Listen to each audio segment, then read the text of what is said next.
আসসালামু আলাইকুম সবাইকে, কি অবস্থা? সবার কেমন আছেন?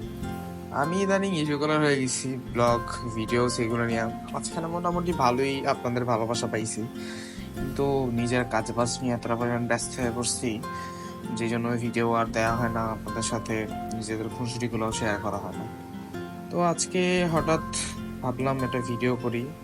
আজকে দিনটা সকাল থেকেই মোটামুটি ভালো ছিল, বাট দুপুরের পরের থেকে বৃষ্টি শুরু হয়ে গেছে। কি বৃষ্টি দেখেন! উত্তরের থেকে বাসায় যাব, আমি এত পরিমাণ বৃষ্টি ভাই, যাইতে পারিনি, রাস্তায় দাঁড়ায় পড়ছি। তো ভাবলাম বৃষ্টির মধ্যে যখন ভিজেই গেছি একটু ক্যাম্পে ঢুকি। আর বেসিক্যালি যারা মোহাম্মদপুরের বাইরে থাকে বা ঢাকার অন্যান্য এলাকায় থাকে, তারা মোহাম্মদপুর নামটা শুনলে একটা আতঙ্ক বিরাজ করে তাদের মধ্যে। ভাই, তোরা আয় মোহাম্মদপুর, আমার লগে দেখা কর, 5টা জায়গায় ঘুরাই, মোহাম্মদপুরে মায়াই ছাড়তে পারবি না। যদি ছাড়তে পারোস তখন কইস। একটা ব্রেক, এই যে দেখেন